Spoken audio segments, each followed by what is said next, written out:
And so here, let me just look now, let's look at this word emptiness. I think we get very confused when we hear this word emptiness. We have to realize emptiness. This is one of the commonest phrases you're going to see in the Buddhist literature. We need to realize emptiness. And so, of course, it's this curious word, and it's not complicated. It's not difficult to imagine how we think it is meaning nothingness.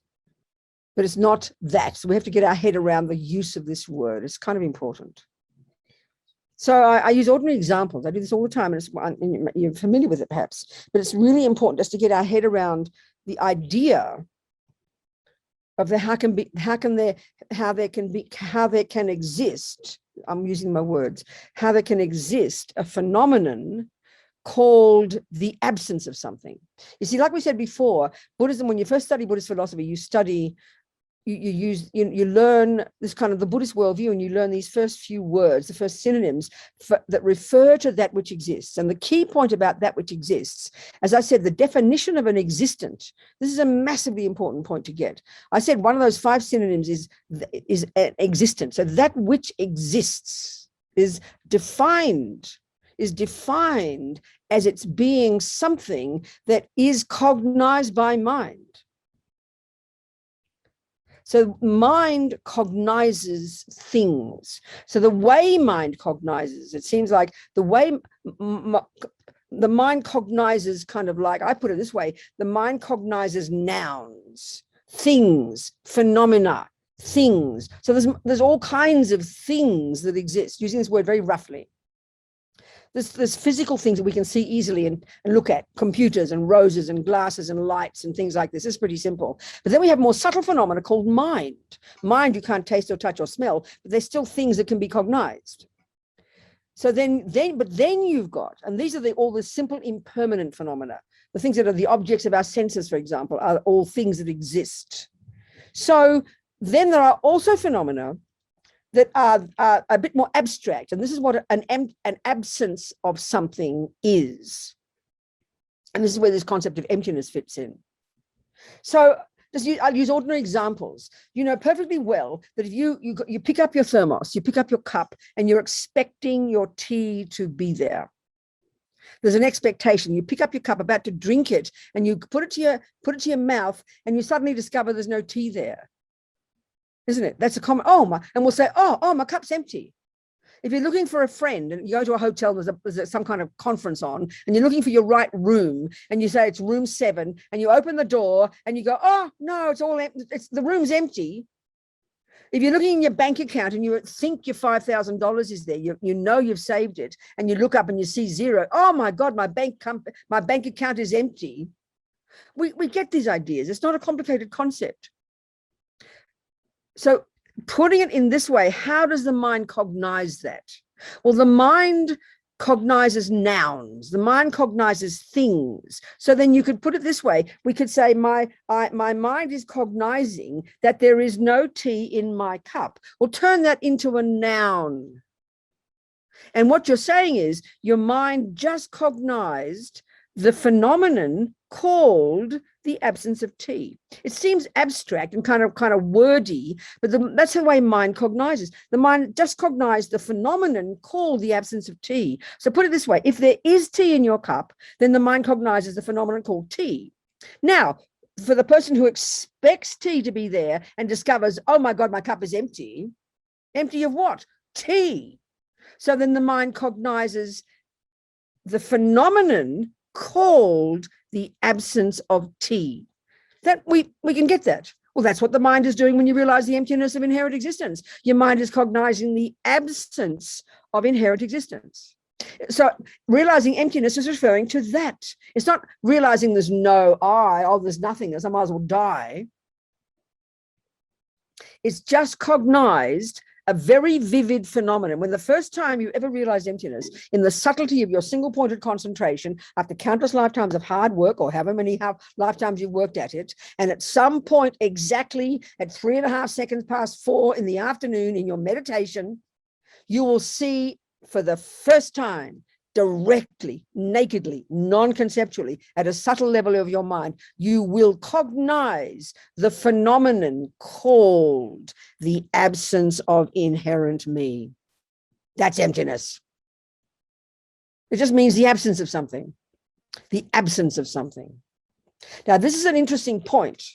The only person who will notice that the cup has no tea in it, think about this, it's so simple. The only person who will notice that the cup has no tea in it, the only person who will cognize the absence of tea is the person who expects tea. The only person who will walk into a hotel room and notice that the room is empty of people is the person who expects people to be there. The only person who will look in their bank account and notice the absence of their precious $5,000, the phenomenon called the absence of $5,000, that is a phenomenon. The absence of $5,000 is an existent, is a phenomenon, is an object of knowledge, just like the $5,000 would be if it were there. So the mind cognizes something, always cognizes something. So these somethings are either simple impermanent phenomena like the objects of the senses, or they're more subtle phenomena, seemingly quite abstract, called the absence of something. That's it. So that's what so emptiness here is not the emptiness of, the Buddha doesn't want us to realize the emptiness of tea in your cup. He doesn't want us to realize the absence of $5,000 in your bank. He wants us to cognize the very vivid, powerful, full-on, existent, real phenomenon called the absence of an inherent I. So the only person who's going to notice the absence of an inherent I is a person who believes there's an inherent I. Well, that's all of us. Join the universe. And that's why when you first seek nakedly, oh my God, there never has been, isn't, and never could be that I. That's when you realize emptiness. So as Rinpoche says, the greatest yogis have this amazing experience. It's utterly joyful and blissful, but equally it can be enormous fear. But he says fear, and even if you are meditating emptiness and you suddenly get a flash of the absence of that I, he says that fear is good. You don't resist it. Because the fact is you can never disappear. You can't be, there can't be nihilism. There can't be no I, utterly and completely. So it's nothing to be afraid of. So the absence, there's always, the mind cognizes something that exists. So in this case, the absence of tea exists in your cup. The absence of $5,000 exists in your bank. The absence of inherent existence exists in you. So this is the way to think of the words, you know. It just doesn't mean chuck out, as His Holiness says, you don't just chuck out all the bits, like as if you've got the IKEA box, you chuck out all the bits until you discover the I, and you discover there's no I. So you throw the thing in the bin. Oh, well, there's no I might as well kill myself. You won't find an independent, separate I. That's true. But there is an I that does exist, is a dependent arising I. So as Lama Tsongkhapa puts it so nicely, like these yogis, you know, the yogis talk, I mean, the realization of the yogis. He says, when you realize the emptiness of the intrinsic I, he says it's as if there's no I. Then dependent arising, there is an I. But what does exist is so subtle, it's as if it doesn't exist. There's a really tasty way of putting it, you know. So the other thing is, it's very simple. It's like, there's another simple way of putting it. It's not nihilism, because you look at this one. You know, I use this example of the $5,000 in the bank. We say Mary thinks there's $5,000 in her bank. Which Mary we got here? We got Mary Camille. Okay, Mary believes there's $5,000 in her bank. She knows it with absolute certainty. She saved it. She sees it. She visualizes it. She tastes it. Her $5,000 is there. Now, let's just say she asks me to look in the bank account and see what's in there. And I will tell her the truth, and I'll say there's none. So now this is an analogy for nihilism. There are no dollars. In this case, it can be possible to be no dollars, like nihilism. There's nothing. So now I cognize an object called $0. You listen to this. I cognize that phenomenon. That's what appears to my mind, $0. That's the object I cognize. What's the object she cognizes? She does not cognize $0. She cognizes the absence of her precious $5,000. So the object Mary cognized is the absence of $5,000. The object I cognize is the presence of $0. They are not the same phenomenon. So this is a rough analogy, because when you realize the absence of your inherent I, it's not, you don't realize there's no I. You realize the absence of the precious I you thought was there. That's a different phenomenon. That's not the same phenomenon as saying there is no I. The mind cognizes things. And in this case, these are more abstract phenomena that exist. It's not just playing with words, it's the way the mind cognizes, you know, and we can see this. The absence of anything. I mean, okay, these are all absences that are very unhappy absences. The yogi, when they discover the absence of their inherent I, they're in utter joy. It's the best absence in the universe. So a better absence would be this. Let's say Mary thinks she's got cancer. She believes in the presence of cancer. She believes in the presence of cancer. So she's devastated. You know, think about it. You know, naturally you come to terms with the fact you're going to die soon. You're devastated. Let's say she's got a husband and kids and dogs. She's got to learn to let go of all of them. She's completely devastated. She's getting used to accepting that there is the presence of cancer. Then she goes back to the doctor and the doctor says, oh, sorry, I gave you the wrong x-rays. There is no cancer. Now, what does Mary just cognize? The absence of cancer.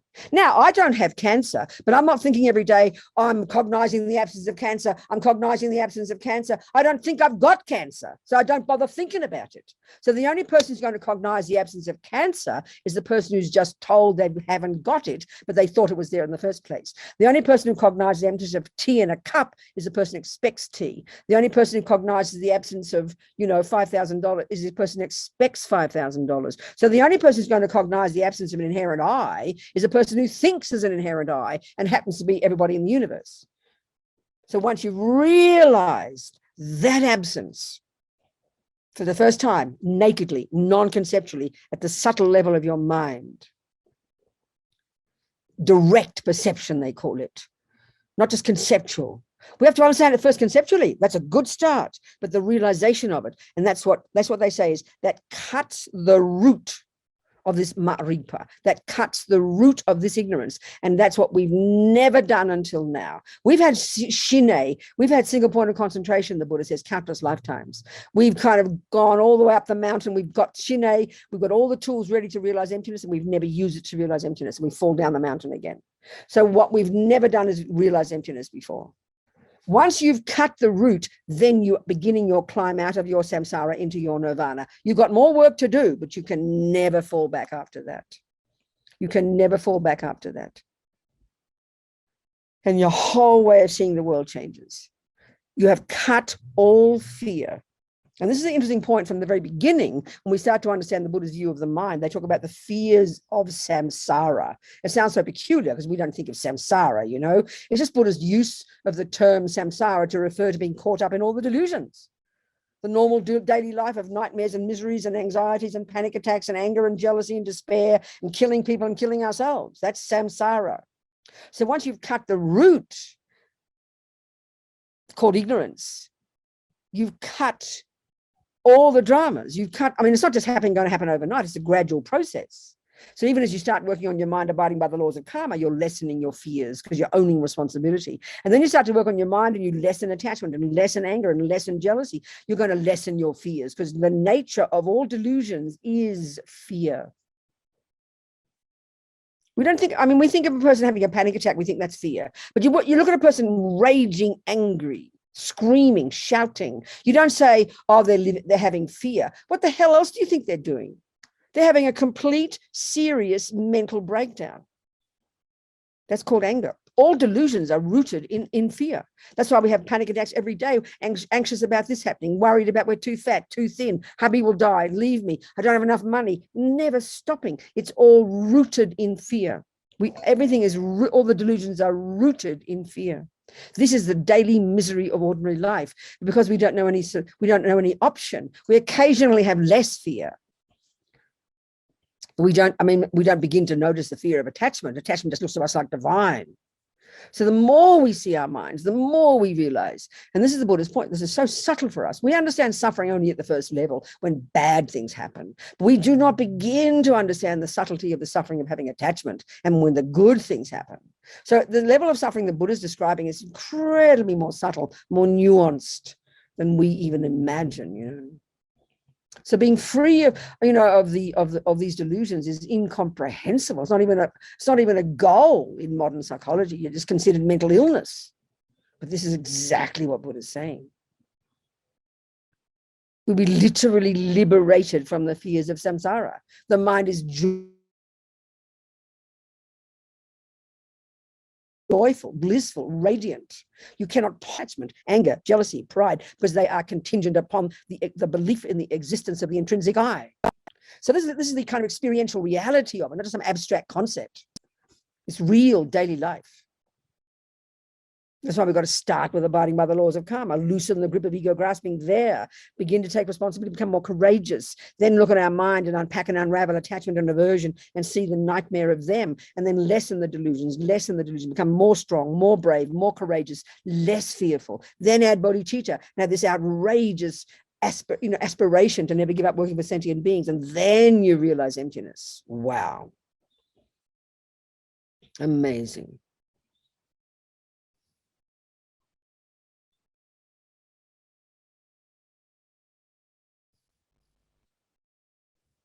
Why it's hard for us to hear these teachings is because the belief in the intrinsic I is so absolute for us that we can't even hear it. In other words, and this is the thing, this is the tragedy of the way samsara works, because we've practiced believing in these deluded stories for so long. As Lama Zopa says, it's bad enough we believe, it's bad enough we see things wrongly. It's bad enough that we see that something has an intrinsic, or, you know, that we believe that we see things wrongly, but the killer is we believe it's true. But more than that, because we've been believing for so long in all these stories that our mind has made up, not only do, you know, that things actually appear that way to us. So it's a bit like you believe for so long that you've got this $5 notes, but you believe they're 50. You've believed for so long that 5 is 50. You don't even see that you're making a mistake. So you're totally addicted to believing this $5 is 50. Every time you go out to spend it, what's going to happen? Because you're believing in a lie, you're going to be disappointed every single time. You'll be devastated. You only get $5 worth. So, I mean, that seems a curious example, but it's a really good one. That's why every time you eat that cake, you're disappointed. We're just completely, just totally programmed with the belief of attachment. This is the branch lie that makes the cake look more delicious than it is. Causes us to believe that when I get it, I'll get happy feelings. You know, and so we go out and spend our $5 and get disappointed every single time.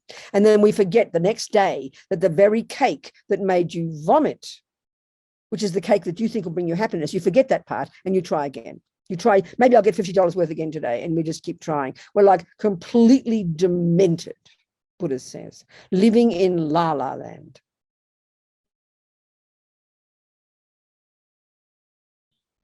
As Rinpoche says, you know, at least don't believe what you're seeing when you see the delicious cake. At least when you're having that panic attack and you're thinking going to die, or everybody's going to die, you'll have nothing, whatever your panic attack's about. At least you hear the rampant story, and the little tiny part of your wisdom is going, Rabina, it's not true. It doesn't mean it's not true. Now, this is an interesting point. It doesn't mean it's not true that the cake isn't delicious, because the cake is delicious. But what isn't true is all these extra things you put on top. So, you know, we have all these, for example, because we cling to everything as being permanent. It's one of our major delusions. Because we have so much attachment to have only the lovely things, because therefore we can't stand the thought of the lovely thing disappearing. So it's not as if it's not true that you could die. You could die. That's true. The cake will end up, you know, whatever. That's true. Impermanence is true. You could die tomorrow, but we add the extra fear on top of that because we think that things are permanent. So the horror of your possibility of dying is what's so shocking. So where's the lie there? Impermanence is a truth. You will die. Your husband will die. This woman on one course, she said she thinks all the time about how her husband could die. So that's not a lie. That's not a lie. Things are impermanent. But why the fear that he will die? Because we're not familiar with the truth that he will die. Things do change. Everything is uncertain. This is too scary for us. But we are frantic to make everything set in stone, to make it certain. We manipulate to make things certain. You can't possibly. The more you try to make something certain that isn't certain, the more insane you'll get, the more demented you'll be. So it's not as if, you know, so when we have anxiety, like panic attacks or whatever it might be, let's say angry with my boyfriend, It's not, it is true he was mean to you. No one's arguing with that. He was mean to you. But so where's the lie? The lie is the over-exaggeration of that bad action and the belief that that bad action is the cause of your pain. That's the lie. So this is what's hard to see, you know. It's hard to, we've got to look into these states of mind very precisely and see what the lie is and distinguish between truth and fiction, facts and fiction, you know. The boyfriend was mean to you. The cake is delicious. You can't say it wasn't, but it's all the expectations that added on top and the fears and the dramas added on top. They are the source of the pain. So when we're in touch with reality, the way Buddha's talking, then you know you're going to die. You know you could die today, but it's not fearful. Therefore, you make the most of it. You live within the reality of impermanence. It's struggling against impermanence that makes us so terrified. It's struggling against the, you know, attachment not getting what it wants that makes us so freaked out. So getting in touch with reality means things are impermanent. You could die at any moment, you know. The husband could leave you. The money could end. But, you know, when we have panic about it, all we do is imagine it happening, and then we go completely crazy. And then we try to make it set in stone that it won't happen. Well, you can't make it not happen. So working with it, running with it, going, you know, working with this truth, that's where the fearlessness comes. So I said to this woman, she said, how can I live in the moment? I said, don't worry about living in the moment. Just recognize he will die. You're right, he will die. Why do I be afraid of it? He will die. But then what's the conclusion? Not just panic and hold on to him and frantic and don't die, which is what we try to do. Just learn to make the most of it, given that you've got him still, and then make the most of it. Practice virtue, being compassionate, be kind, be loving, make the most of the relationship. And then when we wake up next morning and he's still there, it's a bonus. It sounds kind of scary to us because attachment wants to set everything in stone. Attachment wants to organize everything. Attachment's a control freak, a complete control freak. You can't control. It's not possible. It's like trying to contain water. It's like trying to make it stop flowing. You can't. So this is why we go crazy, because we're not in touch with how things are. So impermanence is a good stepping stone to emptiness, you know.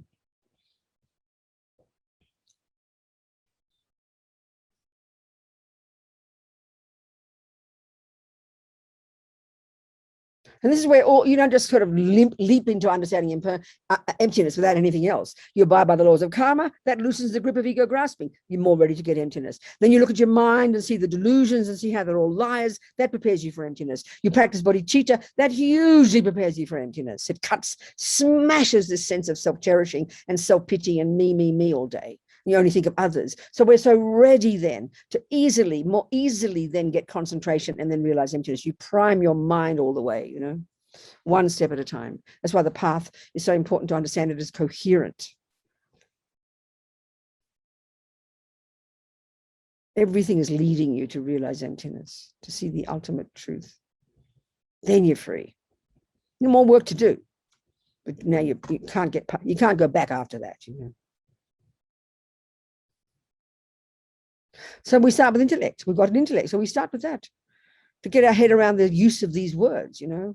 We tend to mystify the concept of emptiness. Oh, I've been thinking about emptiness for 40 years and I still can't understand it.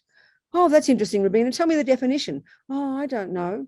That's like saying you've been thinking about 1 + 1 is 2 for 40 years and you don't know the answer. Well, tell me what 1 + 2 means. Oh, I don't know. Well, how the hell can you think about it if you can't even give the definition? Got to know the meaning of the words. Words are what we use to understand things. So learn the definition. What does the word emptiness mean? What does dependent arising mean? What does this mean? Cause, that, effect, these words. That's language. You have to learn the language. Then you can string them together in coherent sentences. That's the stepping stone. That's intellectual. Do not underestimate intellectual certainty. Do not underestimate intellectual clarity. That's like any body of knowledge. You've got to start first intellectually understanding. You've got to know what sugar means and what a gram is and what a teaspoon is. You've got to know the function of flour, the function of the milk, the function of this, the function of the heat. When you got it all conceptually together, then you make the cake and then you get the taste.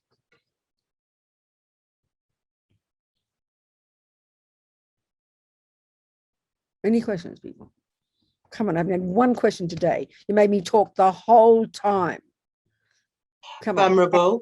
Good, darling. There is a question in the chat. I'm very I'll just happy. find it again here. From our beautiful green Tara. And the question is,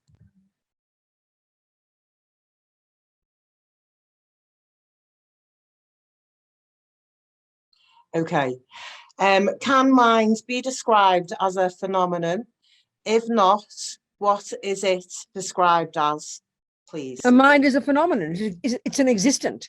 The mind is an existent. It's not an object of the senses. It is not physical, but it is an existent. It is a phenomenon. It is an object. It is an object of knowledge. It is an established base. Those 5 definitions, those 5 terms are used. So yes, of course it's a phenomenon, and therefore mind can be cognized. It's a more subtle phenomenon. It's not easy to, we can learn about the mind, which is exactly what we're doing here. But as His Holiness says, we can learn all the complicated details about what the mind is, and we need to study it. But eventually to have a direct cognition of your own mind, that's a really sophisticated experience, only the greatest yogis, but we can start. We have to go somewhere. That's why when we start to learn Mahamudra meditation, we use the mind itself, the very thoughts themselves all flying through our head as the object of concentration. It's a really delicious practice. So yes, absolutely, it is a phenomenon. Yes, it exists. Yes, it can be, therefore can be cognized by mind, because mind is not just some absolute concrete thing. Mind is a label given to all its parts. So mind is a label given to deluded states of mind, virtuous states of mind, all the thousands of parts of the mind, all the different mental factors. Mind is a name given to all those components. And so one part of our mind, okay, let's go more deep at this. Let's look at this more.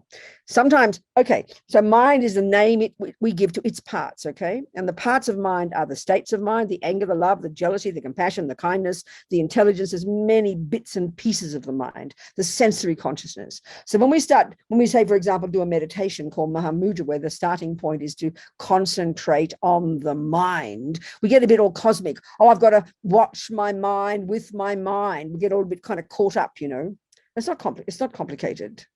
There are many parts of the mind. And when we understand the neutral parts of the mind, or the ones I like to call the mechanics, concentration, intention, attention, discrimination, there are many bits and pieces that we train in single pointed concentration. So when you start to observe, let's say, the object, the phenomenon called the breath, or when you just start to observe the phenomenon called the mind, what that means is I'm going to watch my thoughts, because thoughts are a component of the mind. I'm going to watch the breath. So you locate the sensation at your nose, and then you pay attention to that sensation. The reason you do that is to learn to focus just on that, so you don't keep following all your thoughts, flitting from pillar to post. The other one, the Mahamudra one, which is more difficult, but it's the same principle. You decide you're going to pay attention to your mind. Okay, you have to ask the question, which part of your mind? Well, whatever thoughts pop up. Your thoughts are your mind. Mind is a name you give to all the bits and pieces. Thoughts are the components of your mind. So the Mahamudra meditation, you decide you're going to use attention.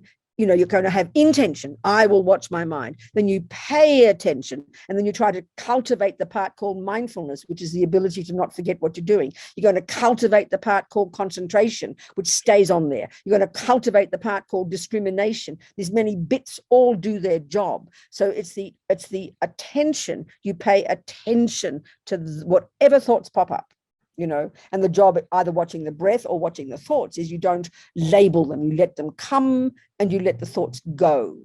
Whether you're watching the breath and the thoughts are coming, you let them come and go. Whether you're watching the thoughts themselves, you let them come and go, So yeah, any more questions there, Anna? No, but I think we have a question from Som. Good, Som. Please talk to me. Hello, Som. Thank you. Hello, Venerable. Thanks for the teaching. I understand how emptiness of self is. Some, are you there? Oh, I'm sorry. Can you not hear me? I can hear you, just starting now. Sorry. I understand that emptiness of the self is not nihilism. What about emptiness of meaning, like constructed meaning, that someone, let's say Joe Biden realizes emptiness and says that, oh, everything I've worked my life towards is this one thing of being president of something that is dependently arisen. How does Joe Biden continue being president if he realizes that there's no inherent meaning in that position? Okay, there's an assumption, I think, in your question. There's an assumption that when you realize the absence of inherent existence of being a president, or the absence of inherent existence of whatever it is, there's an assumption there that there's no meaning. So you just chuck the baby out with the bathwater.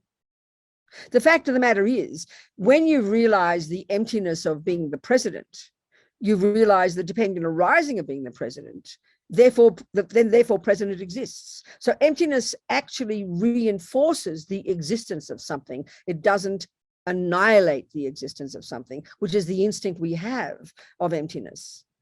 So the meaning is there, but the point about the meaning is it's merely labeled. We give everything meaning. We are the ones who give meaning. This is what merely labeled means. This is the final dependent arising, that everything comes from our mind. We give everything meaning, but the crucial point about that is it does function exactly as that. So, I agree. I see a long, a piece of metal with a long edge and a sharp edge, and I say to Mummy, what's that? She'll say, that's a knife. And I'll say, what does it do? And she'll give me the definition. It cuts things. Now, the fact is, there is a basis there called a piece of metal. That's the basis of the label knife. So then I decide, okay, that's interesting. I buy into its being a knife. I buy into that function, that meaning. And then to prove it, I must use it and cut something. Then I've proved that it is that. But this is the point. We forget that we labeled it that. We forget we gave it the meaning that. We think the meaning is in the knife itself. That's how we make everything intrinsic. So it's merely labeled knife, but it functions exactly as we decided. So something's existing with no intrinsic nature must also function. This is the two truths put together. You understand? Oh, that's amazing. Thank you so much. I appreciate it. And of course, when you've got bodhicitta, if Mr. Biden has got bodhicitta, then what energizes him to want to be the president, which is merely labeled, is to be of benefit to sentient beings. But they too are merely labeled sentient beings, and compassion is merely labeled. Everything is merely labeled. So the instinct we have is all the time of emptiness annihilates the meaning. No, it doesn't. It reinforces things. In fact, things exist because they are empty. Things that aren't empty cannot exist. This is the point that Buddha's making. The things that aren't dependent arising can't exist. And that's why he argues with the Hindu views. I mean, these amazing Hindu yogis annihilated so much of the delusions, but they still held on to this idea of something intrinsic. And the Buddha's whole point is all his arguments with how that is not a possibility. There cannot be something that's intrinsic. It means it has no parts. It means it doesn't depend upon the mind. Therefore, it cannot possibly exist. I'm going to run out of power. Hang on. So that's the thing to try and get used to. Emptiness reinforces existence. Things exist because they are empty, not in spite of. That's why the two truths together is so powerful. You understand? Yes, that's amazing. Thank you so much, Venerable. Appreciate it. Good point. Yeah. What else, darling people? Anything else there, Anna? Okay. So this point again, this one that Som is making, so this is a very strong instinct within us.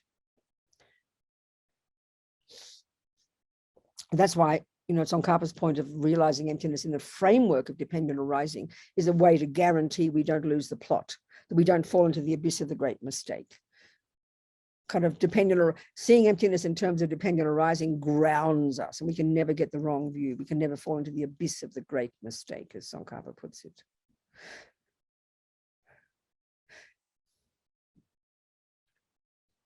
So the other one, again, like we were talking before about emptiness being a phenomenon, emptiness being a thing that exists that the mind can cognize. It's a more abstract phenomenon, obviously. You can't taste it or touch it or smell it, but it's a very real one. The absence of something. It's an easy way we get that. The absence of something. In fact, if you so anyway, this absence of something or emptiness, we tend to see the emptiness and dependent arising as separate, but they're utterly inextricably linked. You can't have one without the other. And that's why Lord Buddha in his Heart Sutra, he tells us that, what he does was, there he is sitting in the mountain, sitting up there at Vulture Peak, and he's in meditation. This is one of the ways he gave some of his teachings. He's in meditation, blissing out. And then two people, his two disciples, Shariputra and Avalokitesvara, as a 10th level bodhisattva, they're having a discussion. And they're actually Buddha's channeling his thoughts into them, and they're discussing the topic, but actually it's a teaching from the Buddha. So then Shariputra asks Avalokitesvara, how do you understand about all this stuff? And he says, and then the rest of the Heart Sutras are Avalokitesvara giving the answer. And basically what he does is he goes through the different categories of phenomena according to the Buddhist worldview and points out how we have to look at each single one of these as empty of inherent existence. And so he talks about the 5 aggregates, which is the 5 components of a person. Then he talks about the 12 links, the four noble truths. Each of these is empty. There is no this, no this, no that, no this. But the first thing he says was, and he uses the first of the 5 aggregates, and the first of the 5 aggregates is form, and that refers to the physical. So he says form is empty. Then he says emptiness is form. And then he says, emptiness is nothing other than form, and form is nothing other than emptiness. And so what he's meaning is this: where you find the conventional reality called form, where you point to the conventional phenomenon called form, right there on that form, right there with that form, you are going to find at the same time the presence of the emptiness of intrinsic form. Then he says, wherever you find the emptiness of intrinsic form, right there you will find with it inextricably the existence of form. So emptiness, this is the Som's point, you can't possibly separate the emptiness of intrinsic existence of Som from the conventional Som, because the emptiness of intrinsic existence of Som is a characteristic of the Som that does exist. So there's the Som that does exist, the conventionality called Som, and right there on that is the existence at the same time, inextricably, the presence of the other phenomenon called the absence of intrinsic Som. So speaking more simply, so I'm going to say thermos is black. Wherever there's black, in this case, there is thermos. Black is thermos and thermos is black, and black is nothing other than thermos and thermos is nothing other than black. That's exactly what Buddha is saying. So in this particular case, a characteristic of this conventional phenomenon is of this thermos, one of its characteristics is its black color, isn't it? Now, how can you possibly separate the black color from the thermos? I mean, in a simple sense, you can't. So wherever you find black, you will find thermos. And wherever you find thermos, you're going to find black. Or even another phenomenon called impermanence. It's exactly the same concept. This thermos has a quality called impermanence. Where you're going to find thermos, you will find at the same place, at the same time, integrated with it, a characteristic called the presence of impermanence. So the presence of it, where there is the presence of impermanent thermos, you're going to find the presence of thermos. Wherever you find the thermos, you'll find the impermanence of thermos. Wherever you find the impermanence of thermos, you're going to find thermos. You can't separate them. So wherever you find I, you're going to find right there on the mere I, as Lama Tsongkhapa calls it, the presence of the emptiness of intrinsic I. So all this is saying is you can't have emptiness as one thing over there flying off the handle and have a thing over here flying off the handle. That's the two extreme views that we have right now. The two views of we grasp that something has an inherent existence, and then we hear it's empty and we throw the baby out with the bathwater. We're kind of demented with these two extreme views. We've got to bring them together. And it finally leads to the actual middle way. The actual middle way, which is only what Buddha's got, is the cognition simultaneously of the two truths, simultaneous cognition of dependent arising and emptiness. So we've got to start moving in the direction towards the middle way, get away from the two extreme views. And even I'm just talking kind of casually here. When we have intense grasping, intense ego grasping, intense attachment, intense anger, intense dramas, we know we are living in hell. That's where we cling to the belief in some inherent me, and that brings all these dramas. And then let's say when attachment starts to get what it wants and you get all happy and excited, that's the believing in things as having an intrinsic nature. And then when the bubble bursts and you're devastated, you go crashing down to the despair of what appears like nihilism, which is the wrong view. These are both extreme views. The over-exaggeration of the status of something, and when attachment gets it, you think you're in heaven, and then the bubble bursts, and then you go crashing down to despair. We go between these two 1,000 times a day. These are like the emotional experience of believing in these two extreme wrong views of nothingness and somethingness. So somethingness gives rise to this grasping at things as permanent and divine and attachment. And then the nothingness is like, I might as well kill myself. Look at the world, you know. Nothing, there's nothing, there's no benefit, there's no point, there's no worthwhile. So we're up and down like yo-yos. It's like we're all bipolar. It's a question of just, I'm not being sarcastic here. The mind is up and down, utterly uncontrolled. This is exactly what Buddha's saying. Between these two extremes of grasping at something, and then when the bubble bursts, there's nothing. You despair, you know. This is the tragedy of samsara, you know. Because we're living in La La Land.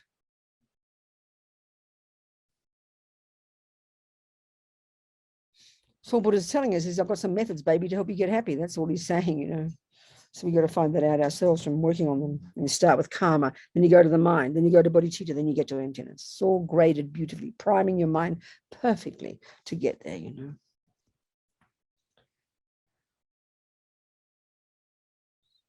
So the two truths, dependent arising in emptiness. And the word emptiness, we looked at that, just the way we use the word is important to understand. It's a real phenomenon that does exist. The emptiness of tea, the emptiness of $5,000, of course here the emptiness of an intrinsic I, which we've all believed in since the beginning of this time. We want to discover how it has never, doesn't, and could never exist. That's what arises in the yogi's mind, you know. And then you've cut the root of suffering. You've cut the root. Can't go back after that. You can't fall back. You can only move forward. This is also where the two wings of the bird, you know, wisdom wing. If you finish the wisdom wing at the beginning, okay, emptiness, the six perfections, the fifth one and the sixth one. The fifth one is called concentration meditation. That is not even a Buddhist teaching. It's a Hindu teaching. Buddha got it from the Hindus, these genius Indians before him. He happily took it, you know, they happily shared it. So technically, in the teachings in the Lam Rim, technically it's the wisdom wing component, which means it's the Theravada path. It's a Hinayana part. So you first control your body and speech, then you get some renunciation, then you get some concentration, and then emptiness. You now realize emptiness. That also too is a Hinayana teaching. Emptiness is not a Mahayana teaching in its character. It's a Hinayana teaching in its character, but it's put in the Mahayana, in this Lam Rim, at the end of the Mahayana path. And I've heard, you know, and this makes sense. If you just do the wisdom wing and all you got is this renunciation of suffering, and you want to get the hell out of samsara, then when you realize emptiness, you're so blissful, you're so joyful, so blissful, so radiant, so clear that you can forget all about sentient beings. So we don't realize emptiness. You can if you want to, but it's not taught at the wisdom wing. It's not taught in the middle scope. It's a middle scope teaching. It's taught at the end of the Mahayana. Once you've got bodhicitta, then there's no way you're going to lose the plot, because you're driven by unbelievable compassion for sentient beings. Nothing. You're happy to get this bliss, but it does not deter you. It does not throw you, because your compassion overrides your bliss. You are certain to only want to benefit others now. So it's very wise, you know, the way it's presented at the end of the path. It's dangerous otherwise. The bliss is so stupendous, it's so tremendous. And these words are real. I mean, Lama Yeshe talks about this, just the bliss of realizing concentration. We've had that in many lifetimes. The bliss is inconceivable. Lama talks about it. And this is real experience, real mental experiences, unbelievable joy, radiant bliss, like your mind is as big as the universe. That's just getting shamatha. And we've had that in many lifetimes. Then to realize emptiness with that, then forget it, you know, you'll forget all about bodhicitta. And that's the difference between the Hinayana path and the Mahayana. That's where in the Mahayana path, the key component of compassion, it's called great compassion, Mahakaruna. And that's the unique characteristic of the compassion of the Bodhisattva. You listen to this. So if you're on the Hinayana path, the Theravadan path, whatever, it's all Buddha's teachings, and not criticizing. And your goal from your past lineage, your goal is to get out of samsara, which is to graduate at middle scope, to graduate at high school, to complete the wisdom wing. So then life after life after life, your goal is to get the hell out of samsara. That's renunciation. We've got to have that. But that's usually, in the Hinayana view, that's usually the only goal you can accomplish, you know, for most people, to get liberation from samsara. So your goal is liberation from samsara. So then as you're progressing life after life, and eventually in some life or other, you're driven by that goal, and you eventually you achieve your own nirvana. You've cut the root. You've finally finished. You've achieved liberation. So now, what do you think about this? What kind of person would you be? You'd be unbelievable. You'd have delusions are gone. You would only have joy, unbelievable bliss, unbelievable love, unbelievable compassion, unbelievable kindness. You couldn't not have those because they are the conventional nature of our mind. You can't lose those. So if you've cut the delusions and, you know, you'd be a joyful, radiant, blissful person. Of course, you're going to have love and compassion, bucket loads of it. But what happens?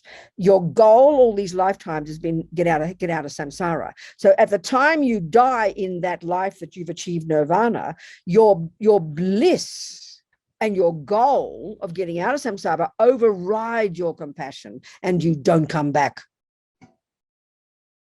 Now, if you're on the Mahayana path and you got this great compassion, so compassion is, oh my God, look at that suffering. But great compassion is, what can I do to make it go away? It's this personal responsibility. The Bodhisattvas have this outrageous, like they're the mother and every being in the universe is their child. They know it's their job. So this great compassion is this stupendous extra level.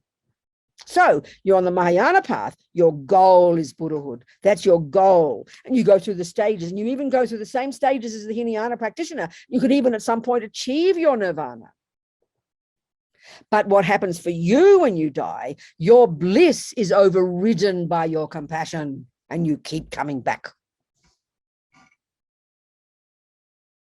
But you've got to have that compassion. Without the compassion, there's no reason to come back. You're going to lose the plot and zap into bliss. And they say the Hinayana, those who've achieved their nirvana, they're sitting in this subtle state of bliss. And Buddha comes along one day eventually and says, okay, honey, time to get out of this bliss and come back onto the Mahayana path and become a Buddha. I heard one Lama say that giving up that bliss is the worst suffering in the universe. So it's dangerous. That's why they talk in the teachings to go from, you don't want the suffering of either nirvana or samsara. That's the bodhisattva one. That's why the bodhisattva one is so powerful, to have this amazing, outrageous compassion. The bliss, you're not disturbed by the bliss. Your compassion overrides your bliss. This is so important. I mean, nothing wrong with the bliss. Go for it. You got to have compassion in there, because the compassion becomes the overriding reason you even want to become a Buddha. You've got renunciation, but the overriding reason to become a Buddha, the overriding reason is to practice Tantra is compassion. This is something fundamental to understand, So of course the two wings can help each other. There are very specific techniques to get emptiness, and there are very specific techniques to get bodhicitta. So every time, and we can see this in our daily lives, every time you reach out to another, you practice love, that loosens the grip of the I, doesn't it? Every time you work directly on emptiness, that increases your capacity to connect to others. So they each help each other every time, That's why if we've got a lot of mental suffering, a lot of, overwhelmed by our own misery, our own self, obsessed with ourself all day. I'm not being critical, but this is what suffering is. When you can't think of anyone else because you can't see past your own nose, because you're overwhelmed by your own panic and fears and drama and suffering. In other words, we're totally self-centered. Don't feel guilty about it. It's just the way suffering is. So that's why an antidote to that is just do one kind thing for someone else. It's like a miracle. It puts an atomic bomb under self-centeredness.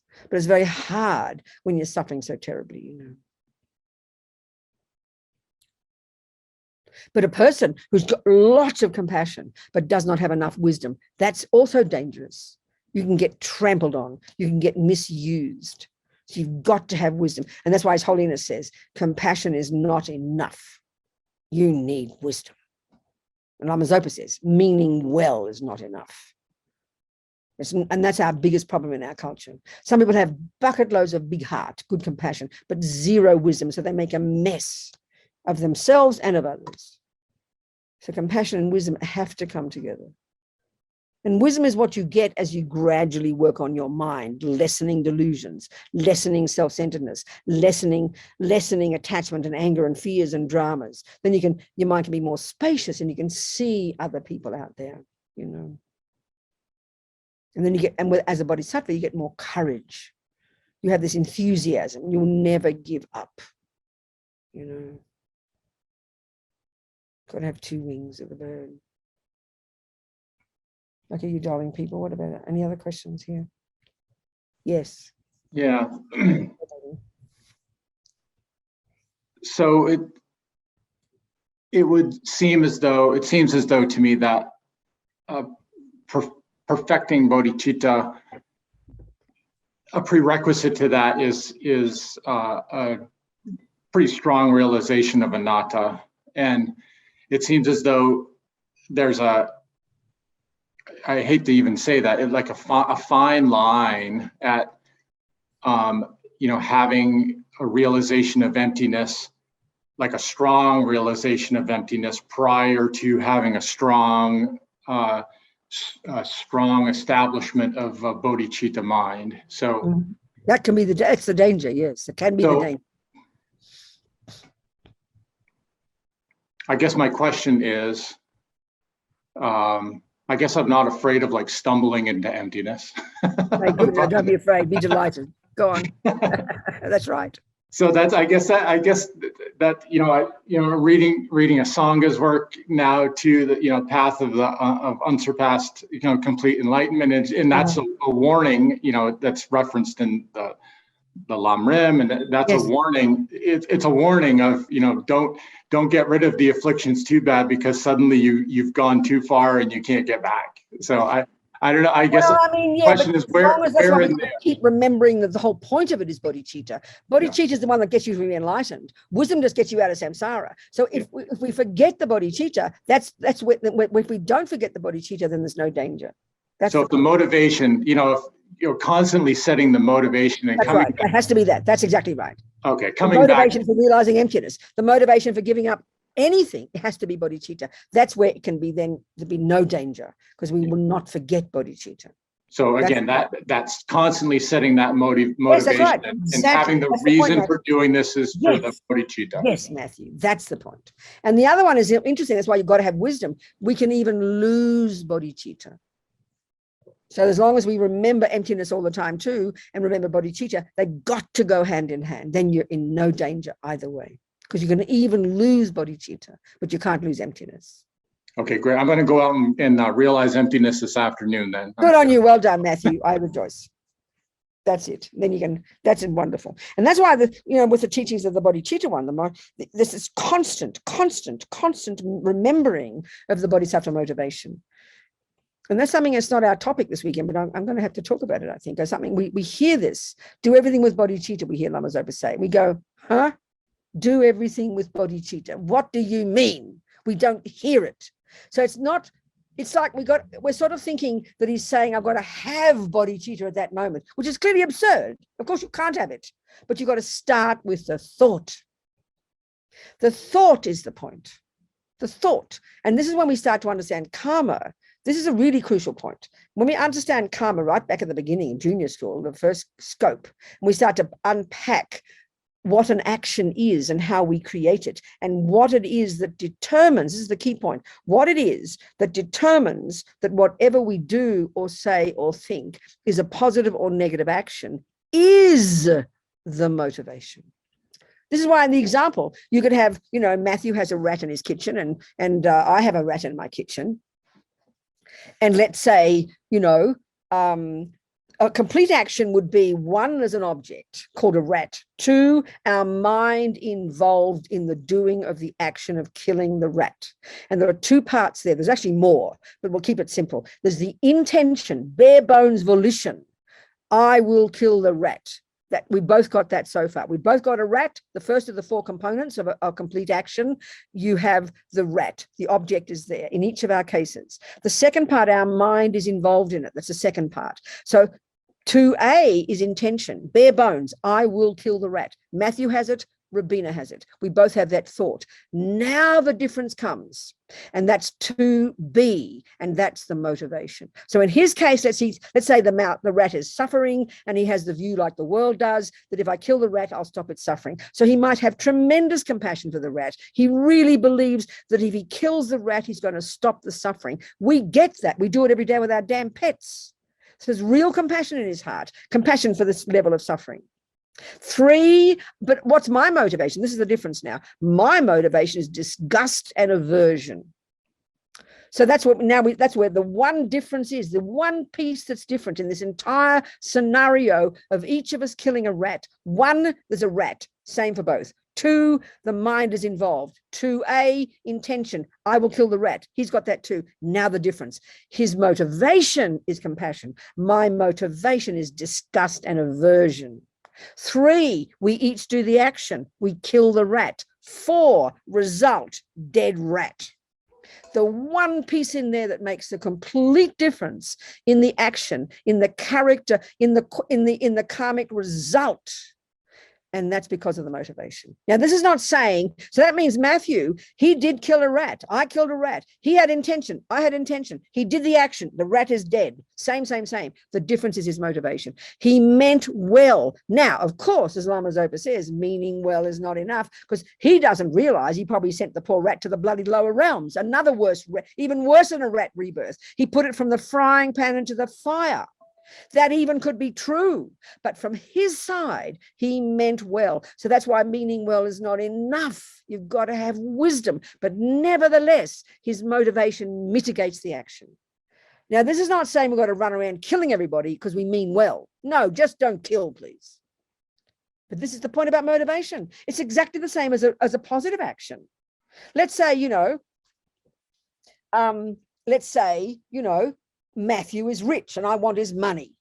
So I'm all lovey-dovey to Matthew. He thinks I like him. I don't. I just want his money.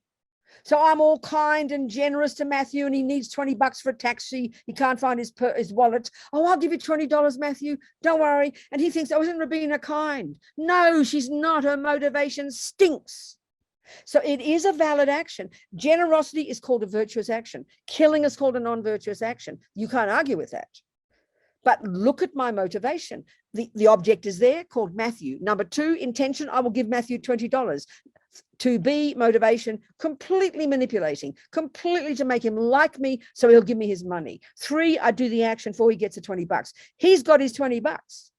My motivation stinks. So it's technically a virtuous action, like killing is technically a negative one in theory, but the motivation determines what karmic seeds you plant.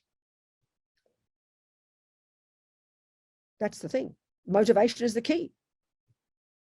So we don't, in the beginning stages, there's no pussyfooting. You just don't kill. You don't steal. You don't lie. You don't do anything. There's no playing around. But this is when we get to more advanced levels and we get to the bodhisattva path and you've got discipline. You do not kill, lie, steal. You've got incredible ethics. But at the bodhisattva level of the vows, you have a vow at the bodhisattva level to break an earlier vow, because it's to benefit to others. This is where it's powerful. So bodhisattvas can kill because their motivation is so clear, but they've also got wisdom. So motivation is massive. First one, just have discipline. Don't kill, steal, lie. But then when you get to the bodhisattva level, the point of the first vows is to protect you from future suffering. The point of the second level of vows is to help others. So they're more spacious, more profound, and their motivation is the mass. That's where Lama Zopa comes in, never stopping, telling us about how to use a positive motivation in all the actions we do. Basically, if you're practicing just the Hinayana level, which is junior school, which is the first scope, there's no space for sex, drugs, and rock and roll.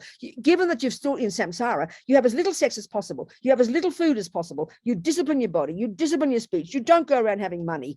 That's the really fundamental way to live a good life of ethics. Now, if you're on the bodhisattva path, because of this whole vast difference in view, your bodhisattva vows are mainly to help you help others. The assumption is more discipline. The assumption is some wisdom. So now you even have a vow where you would break an earlier vow because it's genuinely for the sake of another. So forget even that, the bodhisattva one is this, that, there's no wriggle room in the first level to eat lots of cake, or to eat cake, or even have lots of sex and drugs and rock and roll. You just got to have discipline. But the bodhisattva level, if you're given that we haven't renounced sex, drugs, and rock and roll, given that we're still craving our cake and our boyfriends and our handbags, then what the bodhisattvas are doing is giving us, what the teachings are giving us is this thing to mitigate it. Well, given that you're going to have sex and drugs and rock and roll, Rinpoche is saying to us, stick bodhicitta in there, please. That will calm it down. That will create virtue. That's why before you shove the food in your mouth, you think of it as empty. You think you're going to eat to benefit sentient beings. That puts a tremendous amount of virtue in your mind. It's a saving grace. It's a practical issue. That's why to think of it, just to think of emptiness, the food is no inherent nature, and to think of offering to eat for all sentient beings, you created so much virtue. There's still some attachment there, but the action done purely with attachment and no virtuous motivation, you're just continuing samsara. But this is your saving grace. So that's why when you have sex, offer your gorgeous husband, give him some decent, be gorgeous, be divine, have delicious sex, and do it with bodhicitta. But that we think, oh, that can't be right. That sounds like tricky. Even my friend Lynn in San Francisco, everybody's like this. Oh, how can I say that I can watch Netflix all day with bodhicitta? I said, well, what's your option? You're going to get guilty all day? That just makes it more negative. If you're going to watch Netflix, if you're going to have food and going to have a boyfriend, you might as well stick bodhicitta in there. It calms it down and you create virtue. You're programming your mind to do things with virtue. Honestly, but we think, oh, I can't do that. That sounds wrong. We're so fundamentalist, So the more you realize it's empty, that Netflix, the more you do it with, at least put bodhicitta in there. Okay, I am lazy. I know I'm lazy, Lama Zopa. You talk to the Buddha or whoever yourself, but I'm going to do this with the wish to become a better person so I can benefit others. It's tremendous. It's skillful means. We're talking about the importance of the motivation. This is the point. It's such a practical issue, people. We have to remember it again and again. And it's like a miracle because it loosens the grip of everything. Remembering emptiness and remembering bodhicitta, it puts atomic bombs under samsara. And this is the skill of the bodhisattva path. It's like you have your cake and eat it too. It's so brilliant. We've got to hear it properly, So before you shove the food in the mouth, before you just do any dumb action, you think of emptiness and you think of bodhicitta. Just to remember emptiness, to remember bodhicitta, it's like amazing, This is so much. This is really, it's just like, it's a way to easily live our lives, which are in general samsaric. We all have attachment and aversion, and most of us aren't ready to go to the mountains, But this makes this mitigates things. It puts a whole new dimension on our actions. So when we understand this, it's like crazy not to do it, just to remember bodhicitta, to remember emptiness. Pabonka Rinpoche says, even if you're not even sure what emptiness means, just to remember things don't have an intrinsic nature, just to remember those. No, he says, just to remember that things don't exist the way they appear. Just to think that is tremendous, It loosens the grip on everything. It's incredible. So this is the one about how to put emptiness into daily life. Okay, we've got to squeeze our brains by thinking of these things that we talked about. But in general, the whole approach of emptiness is dependent arising. That's how you do, that's the proactive way of putting emptiness, dependent arising. Things are interdependent. And so, of course, the subtlest one of interdependence, we haven't even begun to talk about it. The subtlest level of interdependence is merely labeled. And this is the one we really need to apply in daily life, is that, everything we label things a certain way, and then we believe it, and we think it comes from the object itself. But just to remember that we call things what they are. So one of the most marvelous ways, His Holiness one time was asked, how do you apply emptiness in daily life? Well, he gave the answer in terms of dependent arising. He said, see things from a different point of view. That literally is the meaning. Because when we're so fixated, let's say you've got anger in your mind, or you've got attachment so strong, the way the mind is, when we've got delusions are running strong, the mind is fixated. It's narrow, it's limited, it's got a very limited view. It's like tunnel vision. It's a good way to put it. And it's very fundamentalist. Now, you know this is true. If a person like a friend of yours is really upset, freaking out, and you're trying to get them to see things from a different point of view, trying to get them to be more optimistic, or trying to, let's say they have a lot of self-loathing. Of course, when you're stuck in that mind, you totally believe exactly what anger is telling you, that you are a creep. Now, you can look onto that person. You know this person, you love this person. You can see their good qualities. You know you're being realistic. And you try to kind of soften their anger, soften their self-loathing by saying some good things about them. And you know they're there. You've seen the evidence of them, but look at that person. When you're stuck in that view, you can't see anything else. You're frozen in space. No, Rabina, I am a creep. No, Rabina, you are wrong. I am ugly. 27 people can tell that person their good qualities. And when you're overwhelmed by that self-loathing, and this is just one example of a delusion, you only believe what you see. You don't even begin to believe what the other people say. And even though you trust them as your friends, that's how tragic delusions are, you know. So they cause us to be absolutist. Delusions are fundamentalist. When they're very strong, that cake is the cause of my happiness, and no matter what happens, I'm going to get it. Look at what people do when they're fixated on something, fixated with attachment on something or somebody. They will do anything to get that object. So obsessed. That's attachment. Talk about obsessive, compulsive, all these words. It's attachment, ladies. And we believe only that is true. And there's no way in the world you can see something from another point of view. That's why his answer was so profound, but so simple. Try to see it from another point of view. And that means you've got to ask the question, well, you know, this is my view at the moment. I'm completely living in this panic attack. I'm a complete creep. Everything's a disaster. Things have gone wrong. The husband left me. Nothing is good. Everything is hopeless. I might as well kill myself. To have enough courage to even say to yourself, I know this feels overwhelming. It feels the absolute truth to me, but a tiny part of your wisdom saying, Rabina, maybe there's another way of seeing things. I'll give myself a bit of space here. Just to even say that is like putting atomic bombs under the delusions, because delusions in their nature are fundamentalist. Fundamentalist. This is how it is. We know this state of mind. That's when we despair, because you can't see any other way of seeing it. That's why I always use my example of my friend Sunny in prison. She's out of prison now. She was there for 17 years on death row, accused of killing 2 policemen with her husband.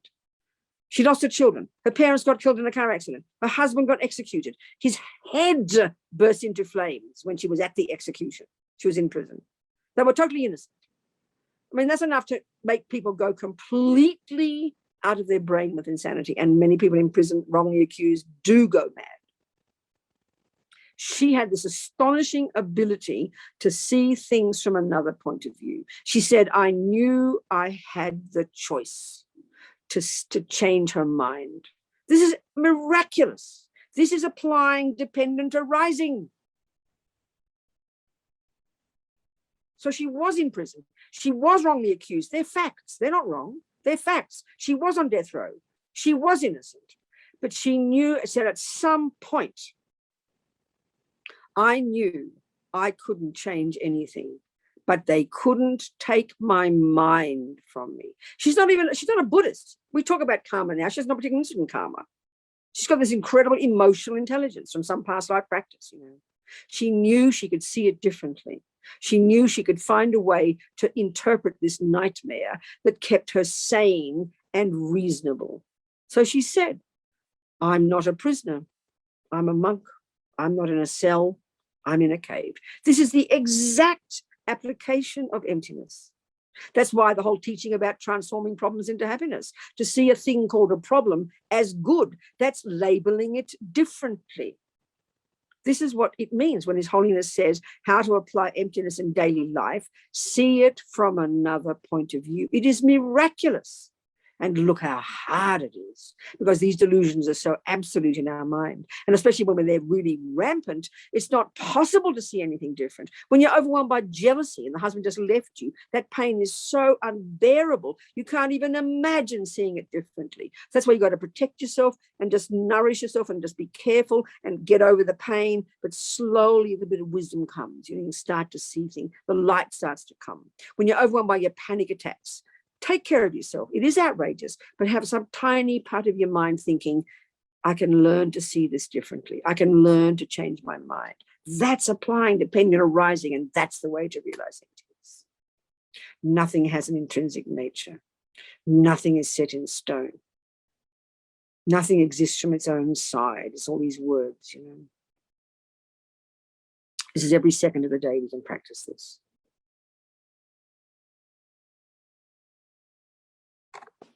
What else, darling people? How is the time going? 10 minutes to go. Any other questions, sweethearts? 10 minutes. Are we frozen again? Have you been hearing the chat, Venerable? We can hear you, Venerable, yes. Oh, good. Nothing in the text, nothing in the chat? Nothing in the chat. Anything else then? No other questions? Nothing. Oh, yes, Ginger. Would you like to? Good, Ginger. Talk to me, sweetheart. I missed the part about practicing Tantra. You said it's so important or something, and I missed that. I don't know a whole lot about Tantra. No. What did I say? Do you remember? What was in the framework of? What were we discussing? Framework of... what was I saying? You were discussing bodhicitta, I believe. Oh, okay. So now I think what I meant there, Ginger, was that when we start, you know, like talking about a serious yogis will have single point of concentration, get all this bliss. So that's why it's important to add the bodhicitta to that. But equally, especially if you're going to practice Tantra, where the whole goal, the whole practice is to see yourself as sublime, to develop bliss as quickly as possible, to use that bliss to help you realize emptiness. So it's utterly dangerous if you don't have the bodhicitta. That's what I meant. That's what I meant. Do you understand, darling? That was really the point. Because the whole emphasis in Tantra is to energize bliss, to energize the senses and to energize bliss, because it's found by the greatest yogis, what Tantra is all about, that bliss, this very subtle level of incredible bliss that we can experience is like a powerful rocket boost to get us to get concentration very quickly, which means we can realize emptiness very quickly. So it can be dangerous if there's attachment. It can be dangerous if there's attachment and there's not enough bodhicitta, because bodhicitta is what drives the greatest tantric yogis. They're so full of this amazing compassion. They are not in danger ever because their compassion is so tremendous. That's my point, Ginger. Does that make sense, sweetheart? Good. Okay, good. What else, people? Nothing else? This is the least questions I've ever been asked in 3 hours. Maybe just everything makes sense. That's good. That's a good sign, isn't it? Well, I don't know what else to say, darlings. I mean, we've got 9 minutes to go. I mean, I'm trying to cheat you of time or anything, but what else is there? What else can I think of? This is important. So you've got to squeeze your brains. Okay, study the words. Try to understand the use of the words. Try to use the logic. Read the marvelous, so many marvelous teachings out there, you know, and the techniques of how to do it. Wonderful teachers by His Holiness, you know, and utilizing these different techniques to help us loosen the grip of ego grasping. 1 point. Second point, get to see how all the Lam Rim is priming our mind. get the view that when you're abiding by the laws of karma, the implicit teaching there is to see dependent arising, because cause and effect, karma is cause and effect. So that loosens the grip of ego grasping. When you get to look at the suffering of all the disturbing emotions in the middle scope, then you look at the implicit teaching and you begin to see how these delusions are misconceptions. Then all this is preparing you then to get to dependent arising and really be able to unpack and unravel the misconception called ego grasping. And then you do all the thinking there. You learn to look at the thinking, all those different logical arguments, trying to, see what, trying to, like using this example of one or many. This seems it's an odd argument, but it's a very powerful argument. We didn't even finish all the teachings. We didn't even begin really. I mean, there was one, we never looked at the whole, one of the mistakes we make is to see there's a separate I. The other mistake we make is to see that there's an I that's completely oneness with all the parts. We didn't even look at that one. But to look at these, to read these, but also apply in daily life this approach of seeing things differently, because this is the teaching about merely label. This is the subtlest one. This is the subtlest meaning of dependent arising. And this is the main, the level that Lama Zopa teaches at ever. On the face of it, it seems simpler. But this is where it's really powerful, where we can learn to see things differently, because it's not set in stone that it exists like that. We can label it differently, like Sunny in prison. She labeled it differently. And it functioned in that way. She's not living in a fantasy world. It functioned exactly that she was in a cave meditating. She decided it was an opportunity instead of the rage and despair of I should not be in this prison. This is what transforming problems means.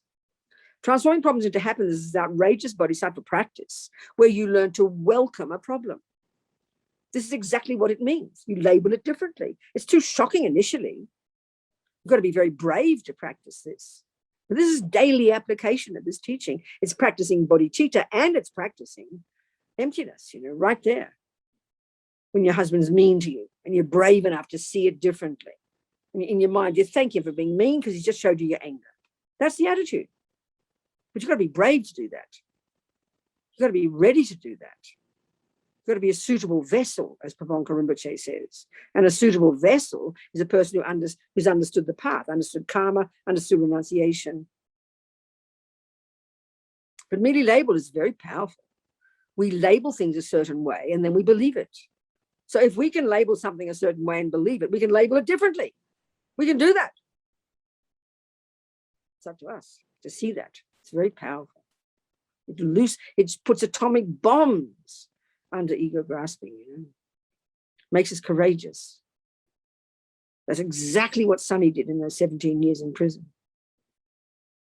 And therefore she continued to work on her freedom. She never lost the plot. She did yoga, she helped other people, she developed more compassion, and she never stopped working on her freedom because it was still wrong that she was in prison.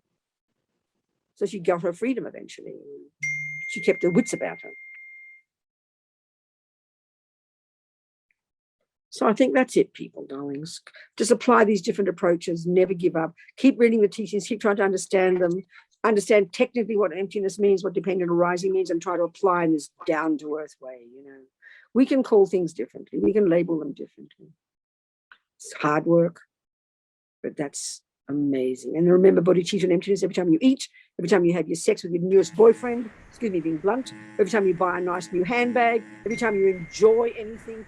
This is where and this is another practice. You offer the pleasure. So if you're going to be doing Netflix, instead of feeling guilty, you think, okay, I'm lazy. I'm going to watch my Netflix. I'm going to learn a bit about human nature. I'll get to see it has no intrinsic nature, and I'll try and do it to relax so I can be a happy, wise person. And I can then, learn from it. I can learn from it, This is the point. So we can use everything in our lives. It can all be grist for the mill.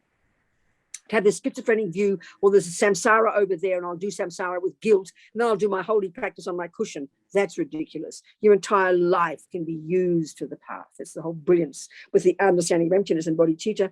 That's like a miracle. You can use everything in your life as part of your path, That's the point, darlings.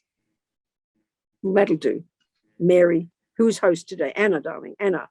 So I'm going to leave you all now. We'll just do a little motivation. A little prayer. I just think, we'll just think that all these seeds we've planted, all these 3 hours we've been discussing, thinking, analyzing, contemplating, anything that came from this, we're going to use these tools to do all these things, to apply this in our daily life. So we never give up on developing our amazing potential. So we never give up becoming a Buddha. And then may all our holy beings, our lamas, live long, long lives. His Holiness and Lama Zopa, all our teachers live long, long lives. And may we live long lives so we can practice virtue and help others. You know, the world needs virtue. And that's it. Precious ones, that'll do. No need to sing songs. The thoughts are the ones that count. Look at what Shankar's got, a cutter there or something. What have you got there, Shankar? Of course, Venerable. So Oh, thank you for your teachings. It's wonderful. it's a total pleasure. Thank you, darlings, all of you. Thank you, everybody. Thank you so kind. Ginger. What, darling? Anna, would you mind putting the mandala, the Thanksgiving mandala on the screen? That would be Mary, yes. Okay, or Mary. All right. Okay, let's offer a mandala. Very nice idea, Shankar. Yeah. I get a bit short with all the prayers.